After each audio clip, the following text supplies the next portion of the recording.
जब कुछ दिनों बाद पुलिस को कातिल के बारे में कुछ पता नहीं चला और केस के आयोग को अपने इन्वेस्टिगेशन संतुष्टि नहीं थी। इन्हें लग रहा था कि इनसे कोई तो सिरा छूट रहा है। इसके बाद पुलिस की टीम गहनता से सोचती है। तब तक क्या क्या चीजें की गई थी, इन्वेस्टिगेशन में क्या क्या हुआ, सब कुछ देखा समझा गया।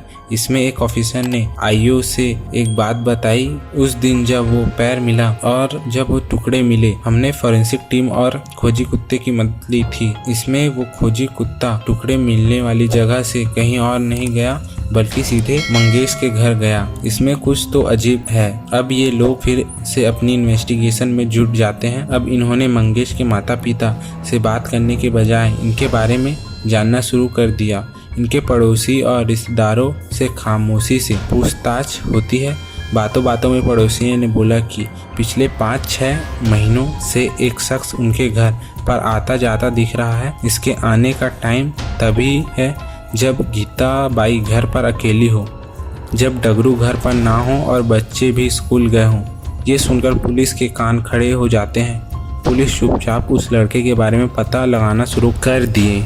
आदमी के बारे में पता चलते ही पुलिस ने इसे इसकी जगह से उठा लिया। पुलिस स्टेशन लाकर इससे बात हुई। इसका नाम था साधन पाटिल। ये 25 साल का साधन पाटिल मंगेश के घर पर क्यों आता जाता था। पता चला कि चहाड़ी गांव में इसके नानी का घर है। डगरू पाटिल इसके सगे मामा है और गीता बाई इसकी सगी मामी। ये सुनकर पुलिस को लगा कि इनसे बहुत बड़ी गलती हो गई। बेकार में ही इस शख्स को पकड़ लिया। ये अपने मामा मामी के घर आता है। तभी पुलिस ने ऐसे ही साधन पाटिल से पूछा कि 2 फरवरी को वो कहाँ था। इस पे वो बोला कि वो घर पर था। अब पुलिस ने वेरीफाई किया, इसके घर पर पूछा गया, सच में ये अपने घर पर ही था। अब पुलिस ने हवा में ऐसे ही बोल दिया कि हमें पता है कि मंगेश का कत्ल तुमने ही किया है, सच सच बताओ। पुलिस साधन पाटिल को डराती धमकाती है। यह लोग अंधेरे में तीर चला रहे थे। ये सब सुनकर साधन पाटिल ने बोला कि मैंने मंगेश के साथ कुछ नहीं किया, इसमें मेरे दोस्त राजेंद्र पाटिल का हाथ है। मेरी कोई गलती नहीं है। अंधेरे में चलाए गए तीर सीधे निशाना पर जाकर लगे।